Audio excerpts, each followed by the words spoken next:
I will call our second speaker.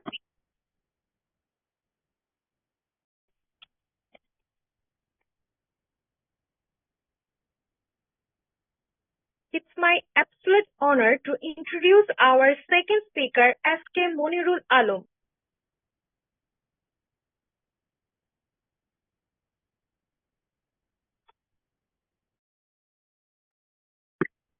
Hello, can you hear me?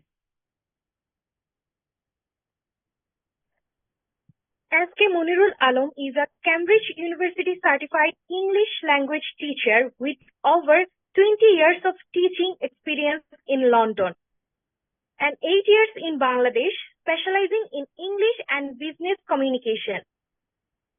He holds additional teaching qualification from the UK in generic teaching and ESOL subject specialization. Currently serving as an English lecturer at New City College in London. He has extensive experience training children, teenagers, adults, and professionals. With 3 master's degree in English, business administration, and educational leadership, he is also an entrepreneur running his own educational center. Welcome to you, sir, in our session. And let's get started. Okay, thank you very much for your humble introduction. I've made a slide for you all, so I think I need the permission so that I can share my screen and share my slides. Is it possible, or can I share now, or I need to wait? No, sir, I already made you co-host. You can share.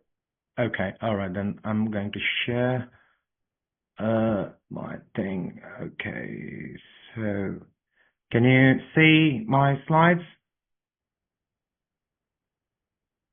Can you see it? Yes, sir. Okay, so full screen, yeah? Yes. Okay. All right, so let's start with the things. I can't see myself, however. So, Assalamu alaikum, everybody. So, as you can see, our host already introduced me. So, let's start the slides. This is my brief introduction. She has already told about all my qualifications and my job and all the things. I'm basically a teacher. I teach English in London. I've been teaching for 20 years now. Let's move on, actually.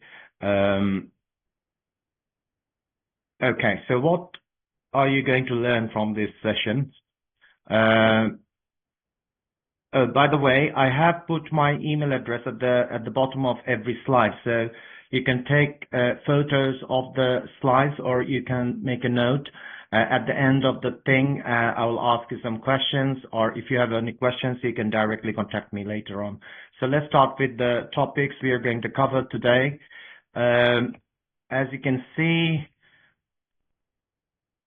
so I have got 5, 6 things to share with you. First one, what is employability, then the steps involved in getting a job, and then the link between interests and different types of jobs, skills and traits employers want, and different types of career opportunities if you know English, and what should be the priority. And then I will show you some very good quotations, which I personally love very much.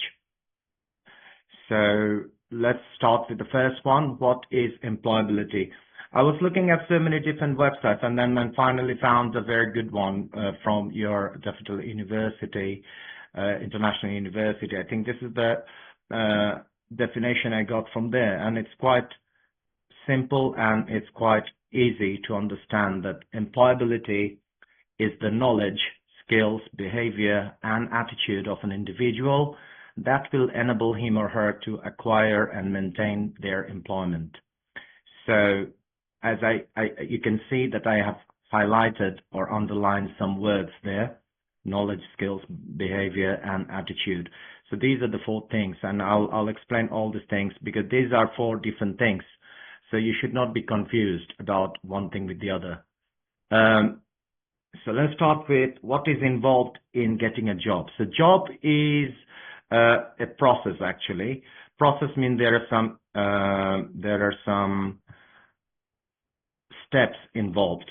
So the first step is to identify your interests, so your passion. And if you don't know your interest, you can't get the job. Even if you get a job, you can't continue the job. So that's the first step. You need to identify your interest. And there are so many different ways you can identify your interests. We are going to look at some methods as well today. Then step 2, you have to create your profile after doing a SWOT analysis. Like SWOT means your strengths, weaknesses, and opportunities and threats. You have to know about yourself. Self-awareness is very important. If you don't know yourself, how can other people will know you and judge you? So it's very important to know yourself first, and you need to do some SWOT analysis. Step 3, that you have to search for your jobs through different sources. So there is not only one source. There are some very good websites maybe in Bangladesh. Yesterday I was looking at something, bdjobs.com and skilljobs.bd or something like that. So you can go through websites, you can go through newspapers. You can also ask your networks, your friends, families, if they know anything about any jobs. So you have to search for jobs through different sources, not from only one source. And after looking for different sources, then you should be able to read and understand job descriptions, because if you don't understand the requirements of a company, then you will not be able to match their demands and your own skills and knowledge. So it's very important that you should be able to understand job descriptions, especially if you're applying to international or multinational companies. So there are some very important words you must understand, otherwise you will not be able to match yourself with the job's demand. After that, you have to match yourself, that means your profile and the job description. And if you think that it is matching, then you have to take the decision to apply for the job. If they're not matching, then you should not bother applying for that job, because you'll be rejected. Because it's not that I have to apply to any jobs anywhere. It doesn't work that way. So if the job descriptions, the job's demands, and your profile, your strengths match, then you should apply for that job. Then you need to, before you apply, you need to create a CV or cover letter and also personal statement. There is an important thing to say here. The first thing is, when you create a CV, that CV should be specific to the job you're applying to. Because what happens sometimes, people make only one CV and they think that is enough, and they send the same CV to different places. It's not a good idea, okay? Because nowadays, I don't know whether you have heard about ATS. Does anybody know about ATS, Friendly CV? Can anybody respond?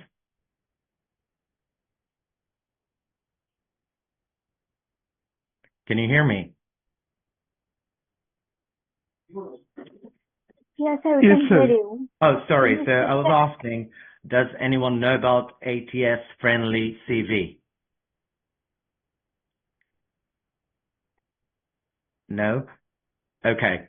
So ATS actually means Application Tracking System. Some good companies and good organizations, they have their own software. So when hundreds and thousands of people are sending their CV, especially the online application, so they can easily shortlist the people who match with their job descriptions.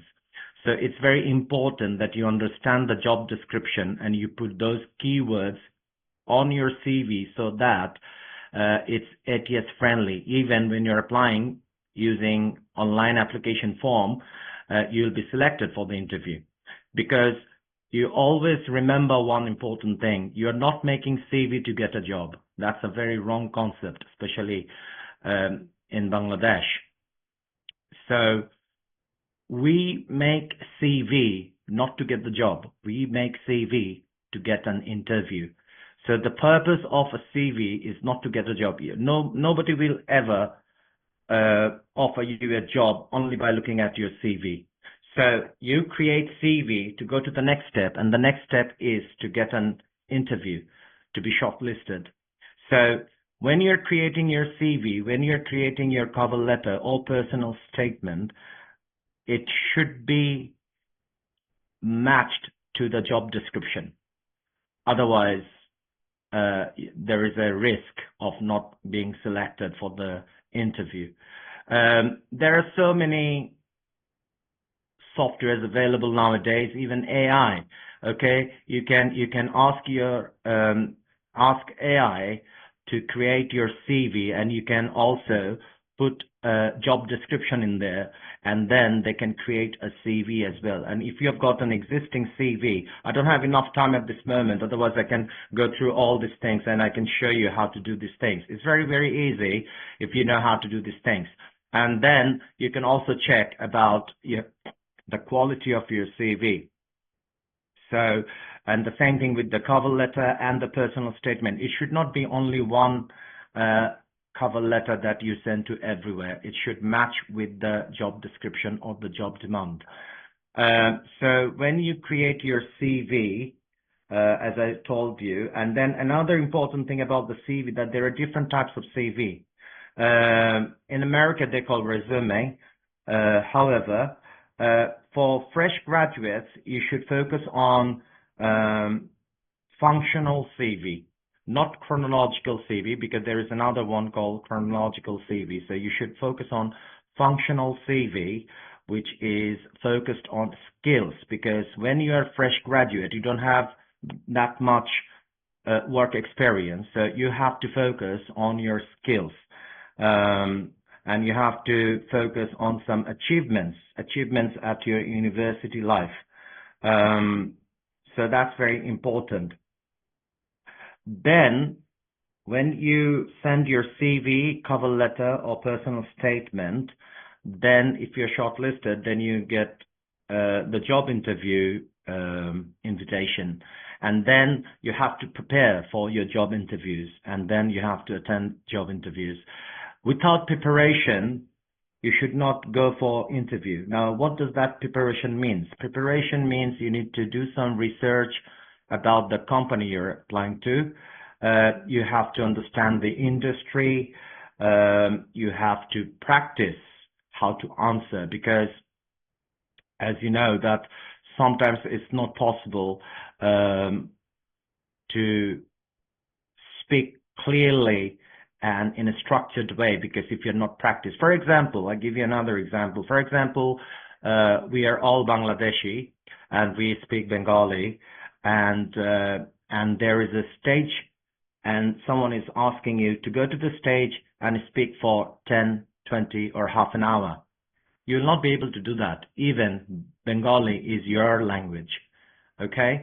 So you know the language, but still you'll struggle to provide that speech on the stage in front of people. The reason is you are not habituated.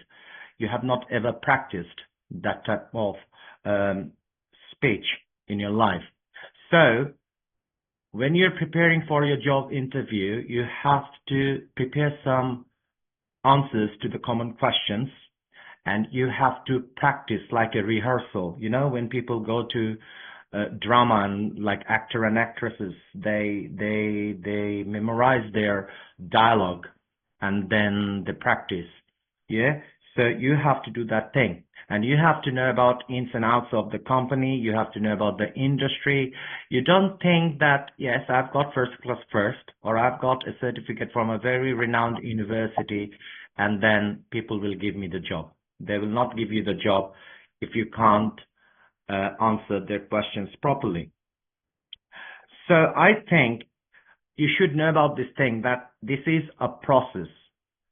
There are some steps involved in getting a job.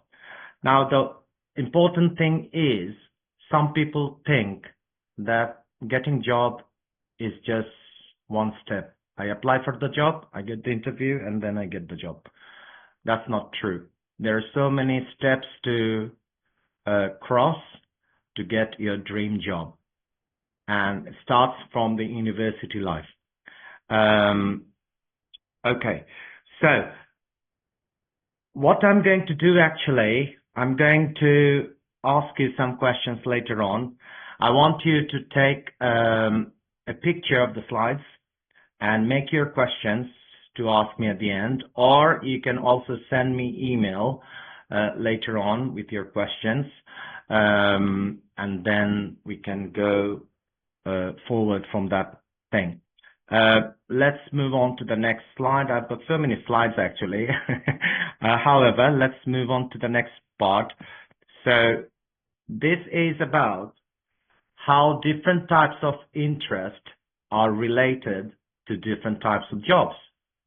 So as a human beings, every person is different. Every person is unique, and everybody's interest is different.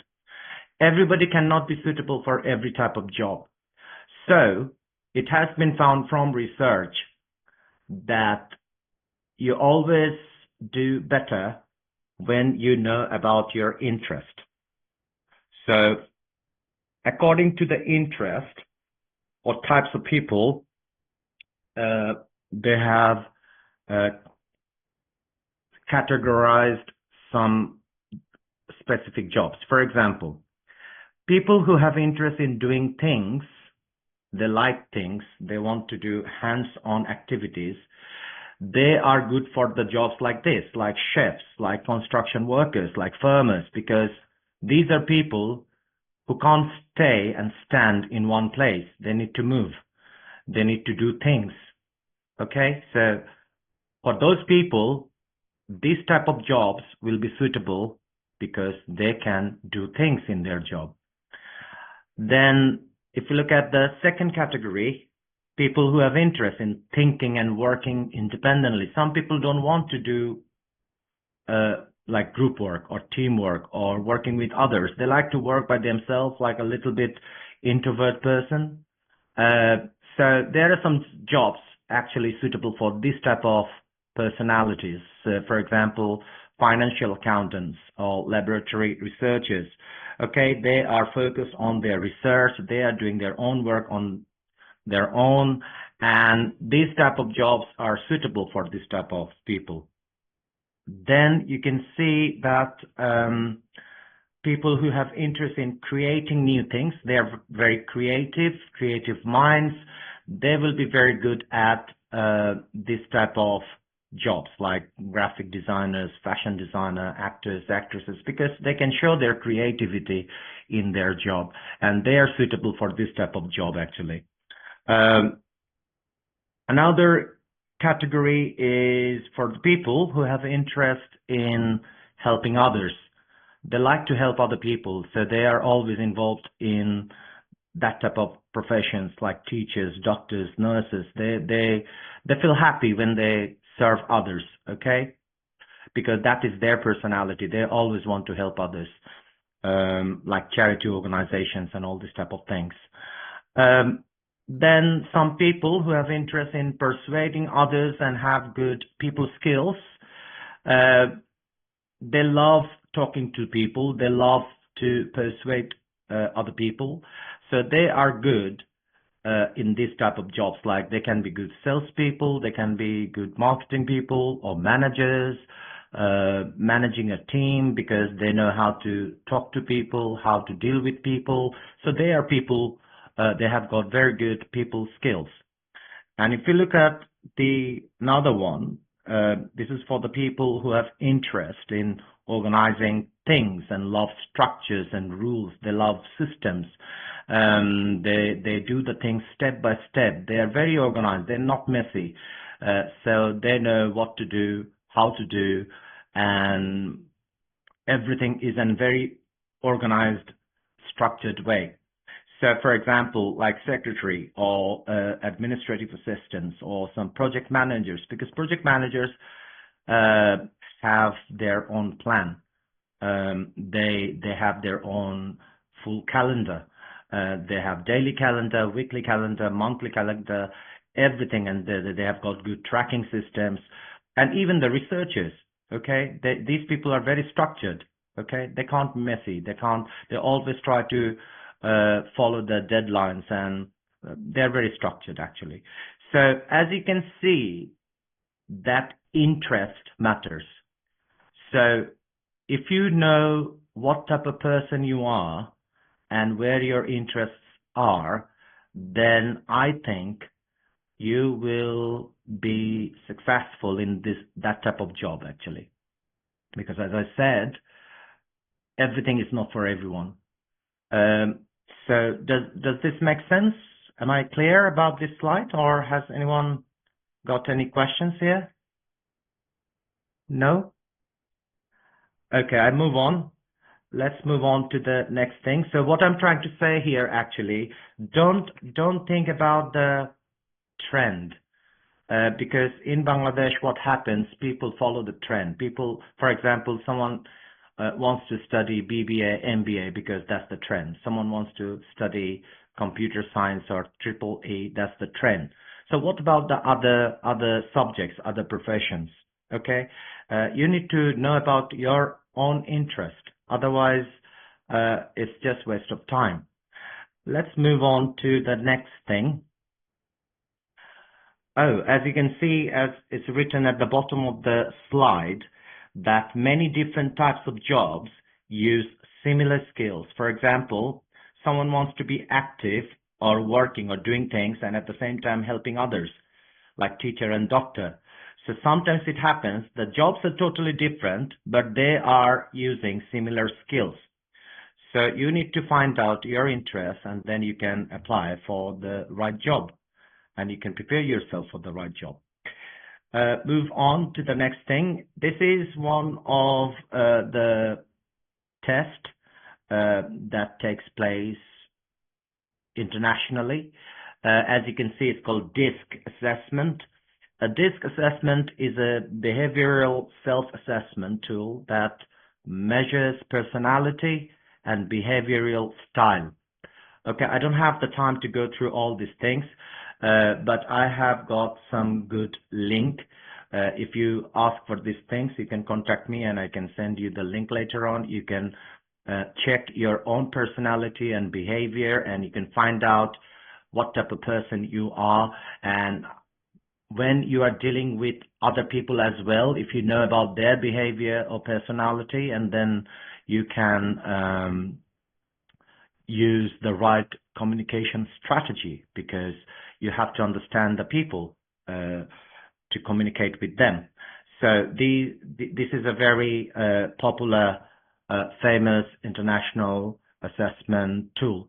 It's called DISC assessment. D is dominance, influencing, and then stabilizing and cautious. But if you are interested, you can check yourself that which quadrant are you on. So now this one, I don't know whether you have heard about this before. This is another very popular, famous tool, assessment tool. It's called the Holland Code. There is another name for this. It's called RIASEC. This is actually a personality test that helps people find the best career paths for them. So when people are at college, when people are at the beginning of the university life, they still think they don't know what they want to do. So this test or this assessment will tell again about your personality and what type of jobs will be suitable for you. So if you're confused and if you want to check and if you want to think about your career, then you should think about it. And you can also do this test and find out about your personality. Since I don't have enough time, I can't go through all these things.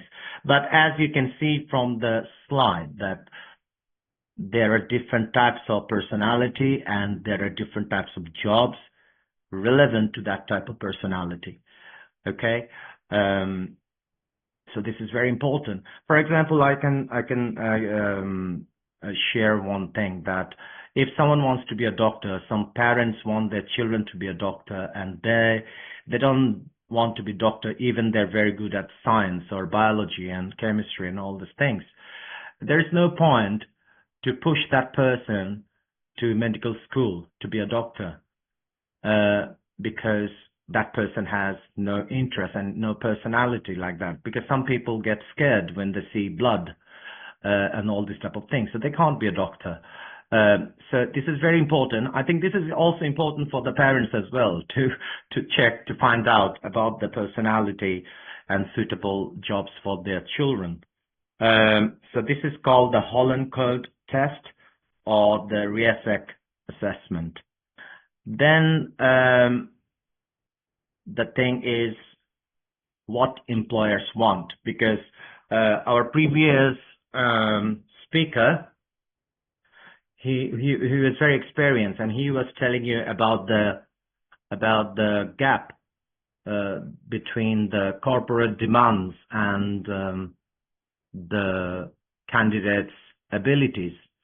However, again, I got this 10 top 10 skills from DIU, your university's website, as you can see, and I think the people who are doing employability 360 course at DIU, you know about these things. So I'm not going to explain all these things, but I'd like to show you all these skills.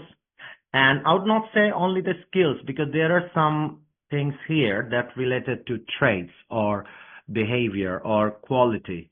Okay, there is a difference between these two. So as you can see, these are 10 top 10 skills or qualities employers want from a candidate. Now, I think this is a very good checklist to check yourself. Are you good at it? Or which one needs to be developed? Yes, so you can do a lot of research on specific things. As I said, that you can't be good at everything at the same time, but it can be learned. Okay, you can learn and you can improve yourself and all these things.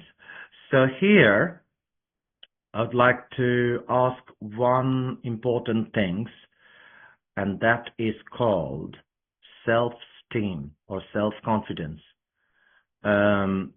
This is very important. I think the previous speaker already mentioned that thing. The first point he mentioned, are you confident at the interview session? So if you're not confident, then this is a big problem. And then, as you can see, there are so many things. Is there anything you don't understand on this list? Can you please ask me, then I can explain a little bit about it. Very quickly, has anyone got any questions or anything you don't understand about it? So can you please explain the commercial awareness?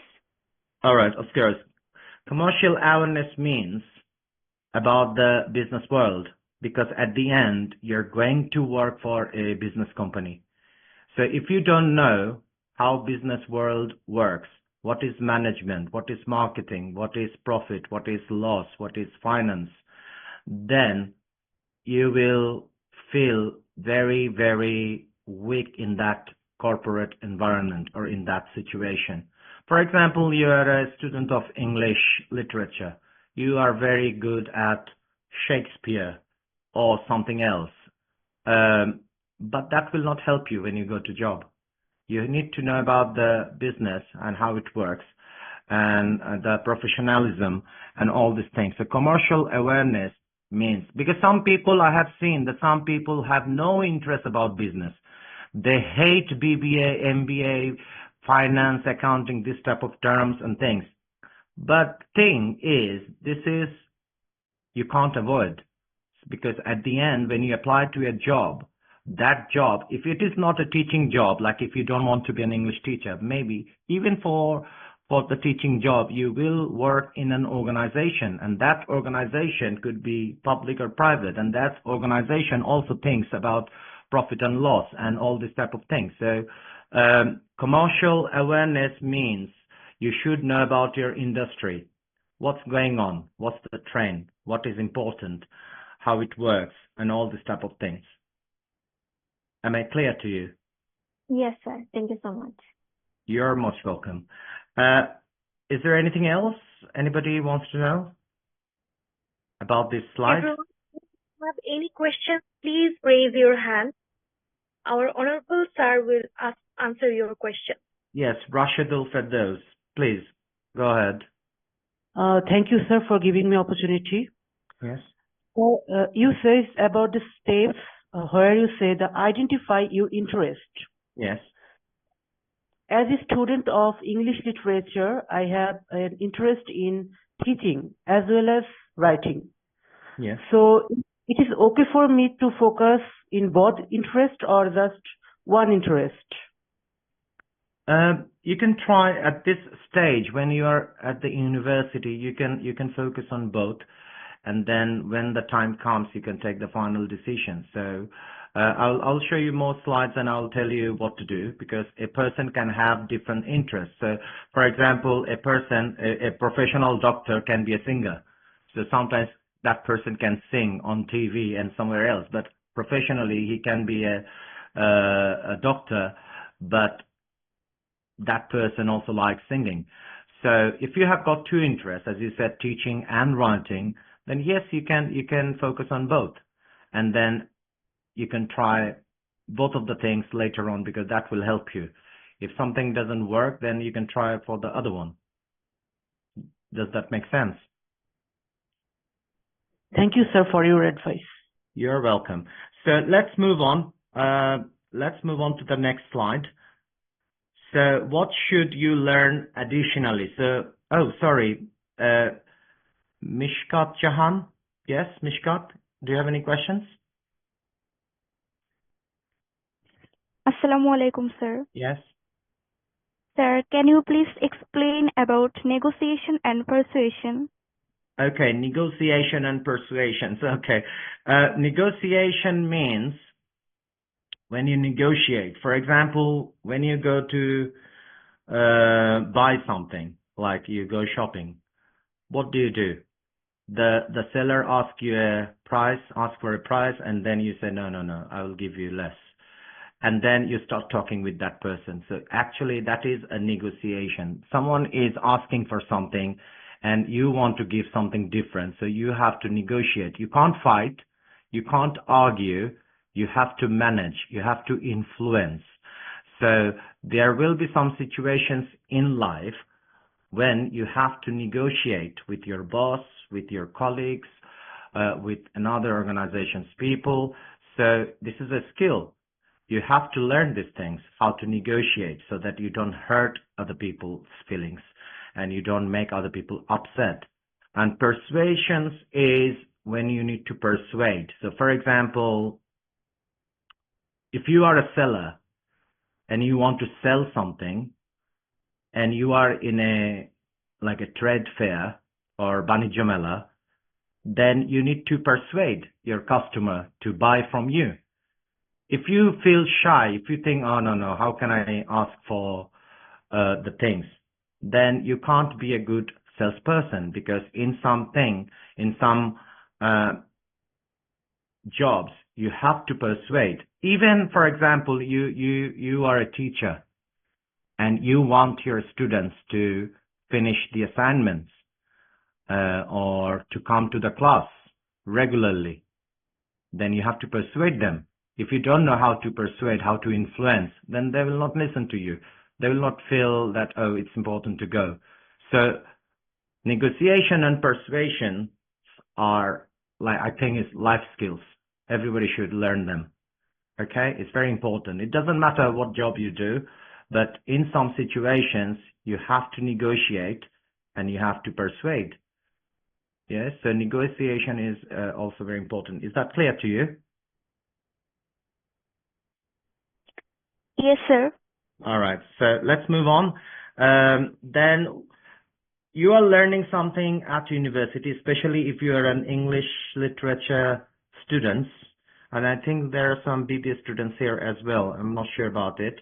However, But whatever you are learning at the university in the classroom that's not enough. You need to learn something extra.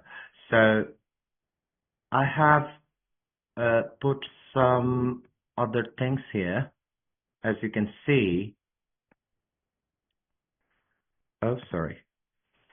All right. So as you can see, these are the things I think everybody should try to learn outside of their classroom environment. And you can easily learn all of these things. And these will definitely help you to get better job. Now, these things are missing in your normal classroom or in your curriculum.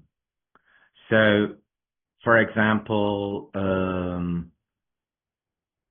some good software, some tools, and all these things. So, if you have any interest and if you want to show yourself that you are better than others, then you should know something extra, because everybody will have a certificate in their hands.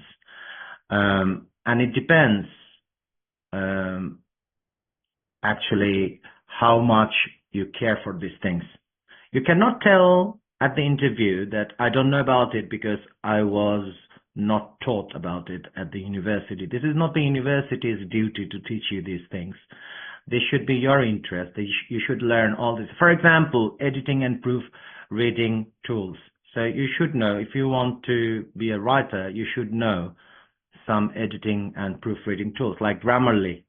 People check their grammar and spelling in English. And then another thing could be like market research and data analysis basics.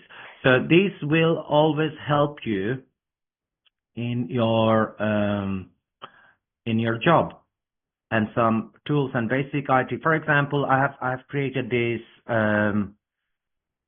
slides or PowerPoint presentations. So I know about the basic PowerPoint presentation, and I managed to design it by myself. So these are some other things. Even the foreign language, you can learn German, you can learn Mandarin. That will help you. And you can do online course. You can go for some places and learn from those organizations and all this type of things. It will always help you. Now, actually, I was focusing on the English graduates, the people who are learning English at the university, English literature mainly. And I was thinking, what different career options do you have? So, for example, the first thing is obviously teaching. You can teach at a school, college, university, coaching center, whatever. So teaching is the most popular option for the English graduate, actually. But there are some other professions as well, like content writing. Nowadays, you need content everywhere. You need content for blogs, you need content for YouTube videos, you need content for advertisement. So the people who can create good content and write good content, then they can go for this job, which is called content writers. Then you can go for publishing industry, and you can publish books. You can go to newspaper companies, and you can be an editor, and you can be a proofreader. So you can focus on that type of careers. And then you can be a reporter or a journalist, because they need to write report and they need to talk about what's happening in the current situation. So this could be the jobs for you, because you're good at English and you can be a good reporter or journalist. You can also join some national or international companies, especially their personal relations department or HR department, training department. You can be a good trainer. If you can be a good teacher, you can be a good trainer as well. You can also join the communication departments. So these are some options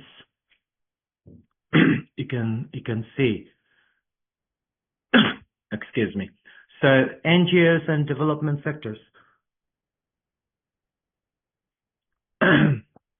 So you can be researchers in there or grant writers. Grant writers means these NGOs, they get grant or funds, but you have to apply for the project and you have to show everything on the paper about your plans so that you can get money. Then you can be script writers, creative writers, social media manager. Nowadays, social media is a very popular field. TikTok, Facebook, Instagram, LinkedIn, all these things, and people need people who are expert in these things. You can apply for government jobs, BCS, and public sector jobs, all these type of things. So the reason I was trying to show all these things, because some people are still confused. Some people are thinking, oh, if I don't get the teaching job, what else can I do if I have got a English graduate degree? So I think you can think about other options as well. And it depends on your personality. It depends on what type of work environment you want, all these things.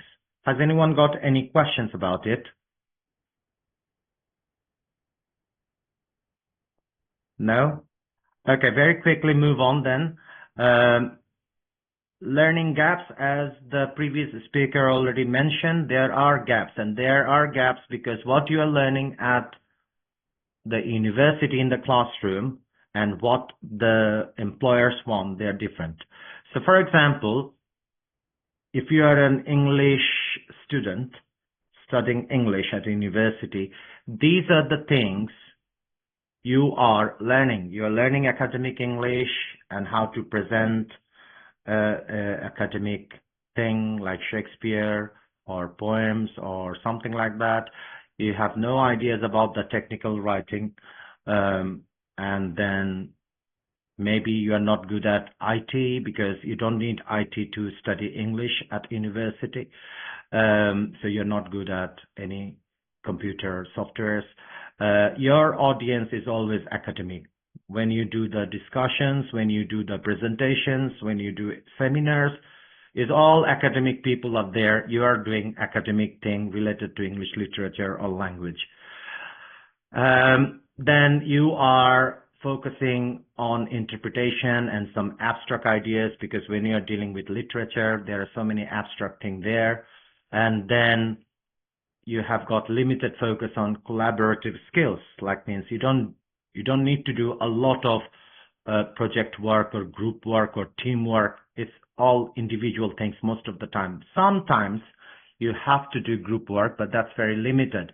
Now, if you are becoming expert in these things, what you are learning at university, and look at what an organization wants.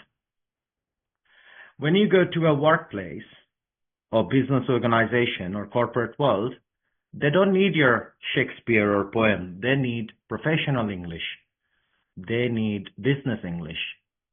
They need professional public speaking, like presentation for launching a product or for marketing or for something. They need, some companies need your technical writing skills, because you have to write a manual, a guidebook for a machine or for a software. So you have to be good at technical writing. What you're writing now, maybe you're writing essay as an English student, but you don't need essay when you go to business world. Then you need to be familiar with digital tools.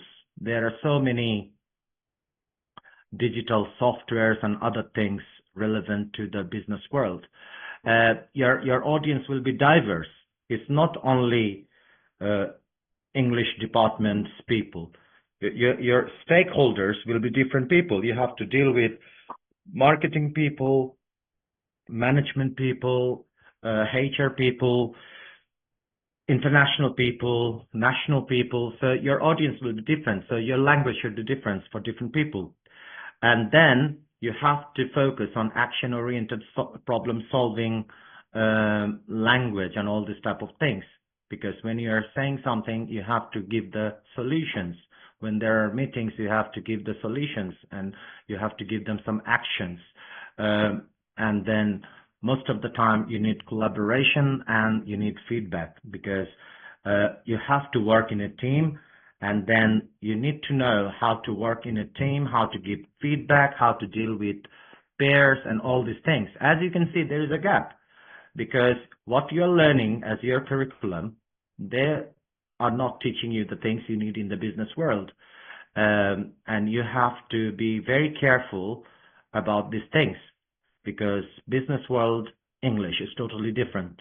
Okay, as you can see that I have my own MBA degree, and I also have my own business, and I know all these things. I used to teach business communication, business English, and all these things. So if you really want to be prepared for your future job, I would ask you to go for some business world things, and that will help you. If you're not going to be an English teacher, then you need these things actually. Let's move on.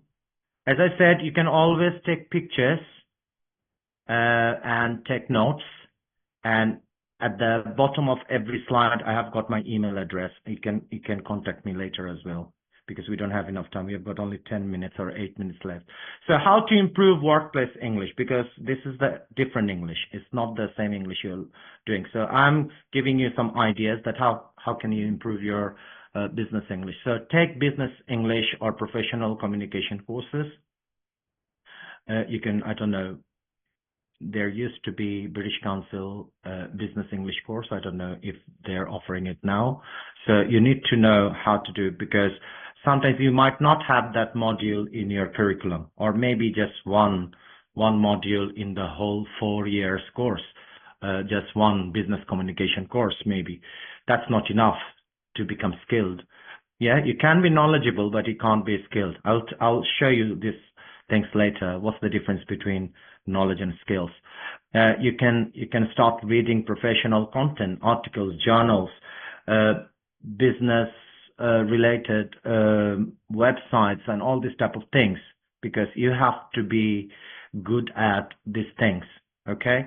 Now what you're doing, you're reading literature. You will not find this type of terms in the business world. You need to practice writing for different purposes, and then you need to join some workshops or public speaking clubs so that you can practice your speaking power, skills. You can ask for internships, or if there is a volunteering opportunity, you should try that one as well. Okay, that's a good thing to improve your workplace English, and you should get some feedback from professionals. So what I was trying to say, there is a difference between knowledge and skills. Knowledge means you know. From the word know, it comes knowledge. So if you know something, you can say, I'm knowledgeable. But skills means you're able to do it. They're totally two different things. If you look at any skills for like driving, yes, or even cooking. If I'm watching YouTube videos, how to cook, if I'm looking at books, how to cook, step by step with pictures, and if I'm looking at someone who's cooking, like your mother is cooking and you're looking at her, even you spend hours, hour after hours, days after days, you'll not be a cook or you'll not be a driver after some time. If I ask you, okay, can you go and cook something for me now? You can't do this. You know a lot of things because you have got some knowledge by looking at YouTube videos and looking at others, how they're doing. But you yourself will not be able to do it because you didn't practice by yourself. So there is a difference between knowledge and skills. Now, you might be knowledgeable about so many things. You're listening to me, you're looking at this PowerPoint things, you are getting knowledgeable. You are getting a lot of knowledge, but you can't be skilled. Even now, if I send you to interview board, you will fail, maybe, because you have not done any practice.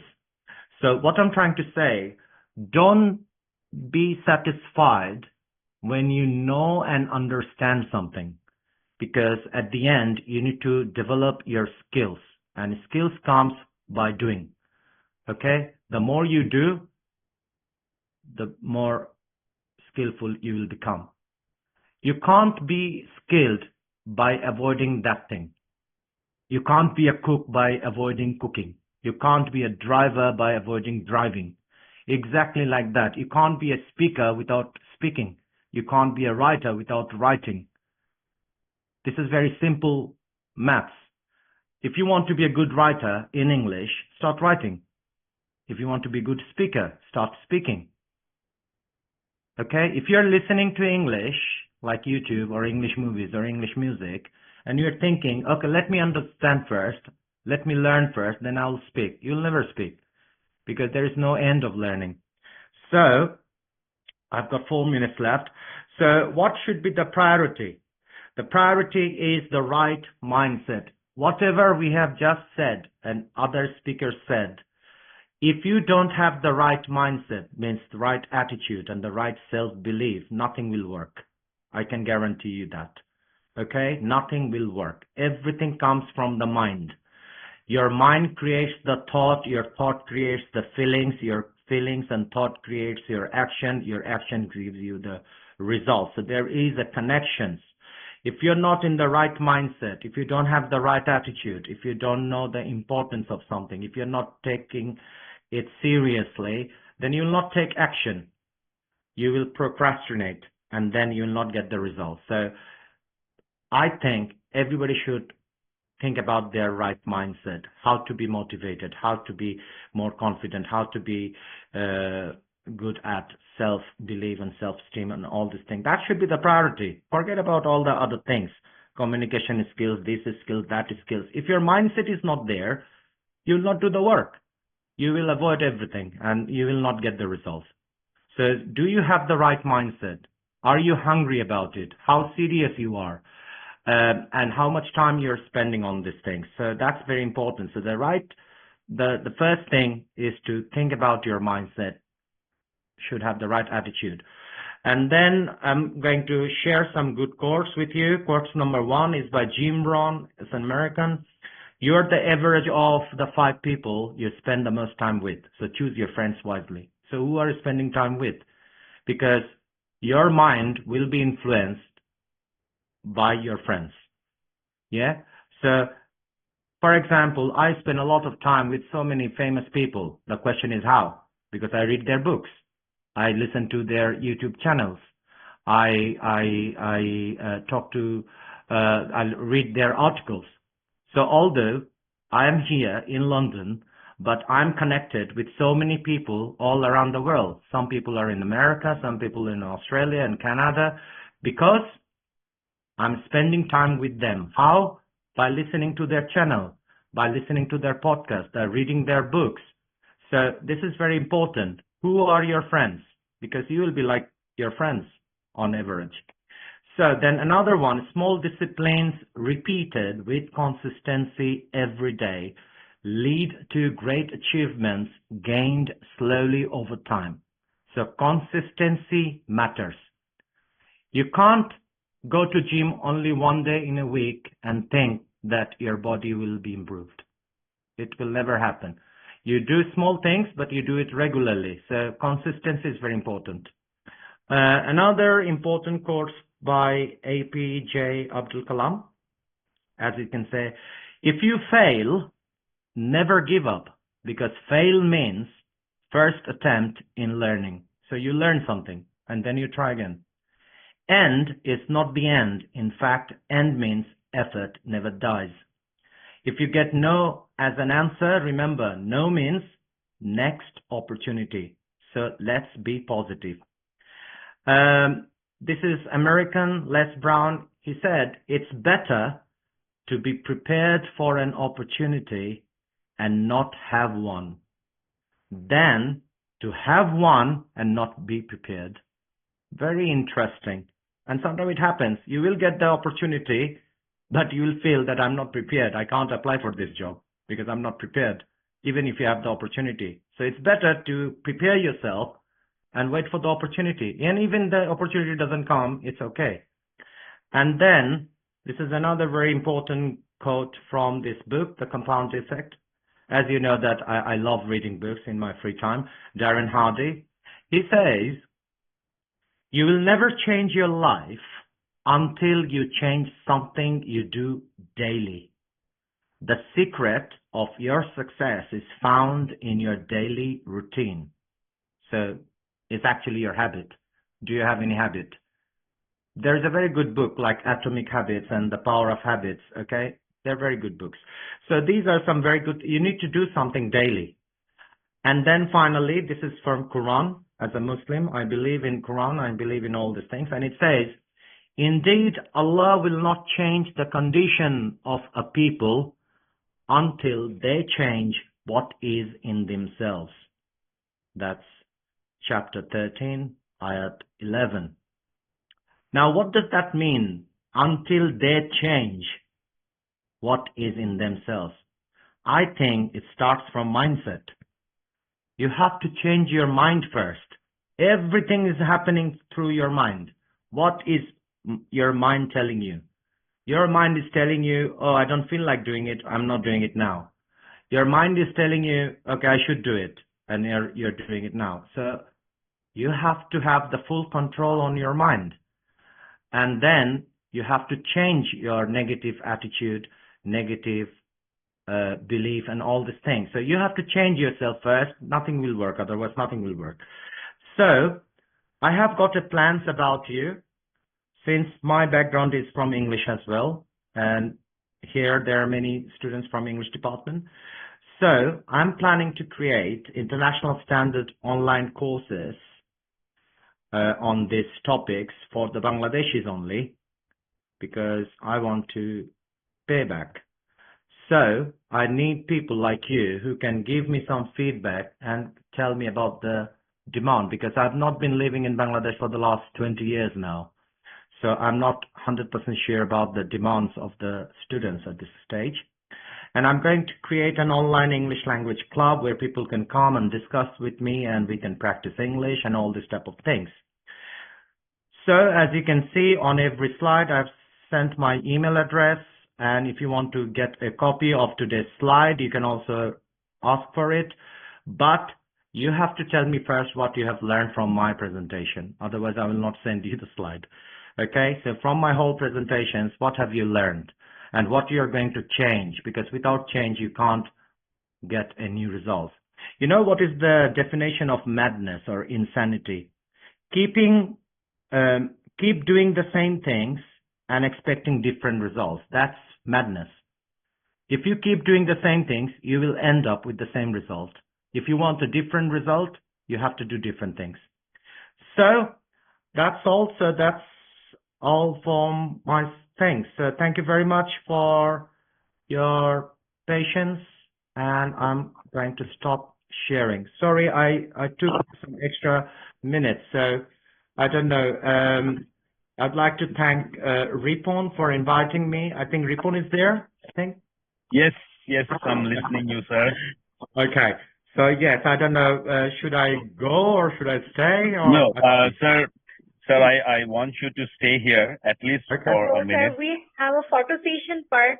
If you give us time. But Tajim, before we go to the next photo session part, I want to tell something about, I don't know, everybody you know him from now, SK Monirul Alam, but he is always, sir, should I say it or not? I don't know. Yeah, go on. Is always Shajan sir for me. Yeah, that's my nickname, also, yeah. Yeah. So, most probably 24 years back, I first met him in a business communication class. So by the way, he is my teacher as well. So he taught me communication, and we learned a lot, and we had a tremendous fun during our time in the class.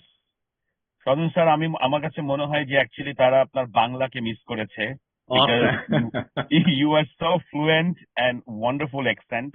আমি মনে হয় Bangla miss করেছে। আমি যখনই স্বজন স্যারের সাথে কথা হয়, দেখা হয়, আমি and আমার ওয়াইফ আমরা দুজনেই স্বজন স্যারের ভক্ত, and the whole family, মানে আমি শুধু স্যারের কথাই বলবো না, ভাবি এবং তাদের দুজন বাচ্চা, মানে থ্রু প্রফেশনাল যাকে বলে, and at the same time keeping the relationship, কারণ আমরা অনেক সময় প্রফেশনাল বললে মনে করি ও he is too professional, but Swajan sir is completely opposite. মানে উনি একটা কোরআনের আয়াত দিয়েছেন, আমি কোথায় পড়েছিলাম, সেটা হচ্ছে what you preach, before you preach, practice it. So উনি আসলে যা বলেছেন উনি আসলে নিজেই তাই। He is so serious about his career. আমি দেখেছি যে কতটা সিরিয়াসলি উনি ওনার ক্যারিয়ারকে নার্চার করেছেন। Sajan sir, thank you so very much for your time You're welcome. for our students, and I hope with this master class our students will be able to find their ways utilizing your shared experience and knowledge. Thank you so much, sir. You're And welcome. I hope that when you will be visiting Bangladesh next time or next year, I'll invite you in our university, and I'll invite all these students so that they can see you in present, in physical presence. ঠিক আছে, So thank you, sir. আমি শুধু একটু বলতে চাই, সেটা হচ্ছে যে আমি তো 20 বছর হয়ে গেল এই দেশে পড়াচ্ছি। আসলে আমি যে মেসেজটা দিতে চাই সেটা হচ্ছে যে আমি এবং তোমরা যারা এখানে আছো তাদের মধ্যে খুব একটা ডিফারেন্স নাই আসলে। কারণ আমি বেসিক্যালি বাংলা মিডিয়ামে পড়াশোনা করে আসছি। আমি একটা মিডল ক্লাস ফ্যামিলির ছেলে। আমি আসলে যেটা বলি সবাইকে যে I was born and developed in Bangladesh, but now I earn in the UK. আমার কিন্তু মেইন পড়াশোনা, স্কুল, কলেজ, ইউনিভার্সিটি, ডেভেলপমেন্ট সবকিছু আমি বাংলাদেশে করেছি। তারপরে একটা পর্যায়ে এসে আমি হাইলি স্কিলড মাইগ্রেশন নিয়ে আমি এই দেশে আসি এবং এই দেশে আমি এসে ক্যারিয়ার করি। তো আমার কথা হচ্ছে আমরা যারা বাঙালি বাংলাদেশে আছি, বা বিশেষ করে যারা ইংলিশ ব্যাকগ্রাউন্ডের যারা আছে, হ্যাঁ, তারা যদি ইচ্ছা করে তারা কিন্তু অনেক কিছু করা সম্ভব তাদের পক্ষে। এবং এটার জন্য আসলে দরকার একটা রাইট মাইন্ডসেট এবং কিছু স্পেসিফিক স্ট্র্যাটেজি। তো এগুলো যদি ফলো করা হয় তাহলে অনেকে অনেক কিছু করতে পারবে। তো যাই হোক, আমি চেষ্টা করেছি কিছু শেয়ার করার জন্য সবার সাথে, আর আমি তো আমার ইমেল অ্যাড্রেস দিয়েই দিয়েছি। আমি আশা করব পরবর্তীতে আমার প্ল্যান আছে কিছু কাজ করা। যদি কেউ ইন্টারেস্টেড থাকে এইভাবে তাহলে আমার সাথে যোগাযোগ করতে পারে। আর thank you one more time Ripon and everyone. অ্যান্ড আমার মনে হয় এখন আর কোয়েশ্চেন নেওয়ার সময় নেই, পরের গেস্ট বোধহয় বসে গেছে। আমি আর এখন কোয়েশ্চেন নিব না। আমরা একটা ছোট্ট ছবি তুলে ফেলি আপনার সাথে। তাজিম, নাও your turn. Please turn on your camera, everyone, so that we can take a picture with our honorable sir. Everyone, please turn on your camera.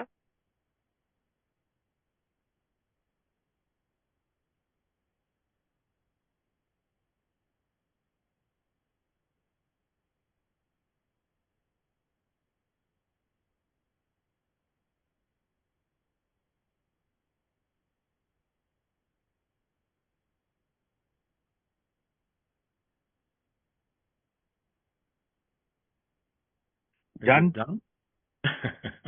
Hopefully done. Okay, Yeah. thank you very much everyone. সবার সাথে আজকে থেকে খুব ভালো লাগলো। অনেক student, 100-র উপরে আমি দেখতে পাচ্ছি, 111 জন এখন আছে। তো সবার জন্য শুভকামনা। যারা ইংলিশ ডিপার্টমেন্ট থেকে আসছে তাদের জন্য বেশি শুভকামনা, কারণ আমিও একসময় ইংলিশে পড়তাম। আর যারা অন্যান্য ডিপার্টমেন্ট বিবিএ থেকে আসছে তাদের জন্য শুভকামনা। আমি যারা প্রেজেন্টেশন করলাম এই প্রেজেন্টেশনের কপি যদি পেতে চাও অথবা কোনো যদি কোয়েশ্চেন্স থাকে তাহলে কিপ ইন টাচ। ইনশাল্লাহ আবার কোনো এক সময় হয়তো বা পরে দেখা হবে। তো সবার কাছে আশা করি ভালো লেগেছে। Definitely, for sure. Thank you so much, SK Munirul Alam sir, for sharing your invaluable insights on mastering English for career advancement, inspiring us with your vast experience. We appreciate your time and expertise today. Thank you so much for joining with us, sir. Okay, thank you. Bye-bye. Assalamu alaikum, everyone. Assalamu alaikum. Assalamu alaikum, sir. Walaikum assalam.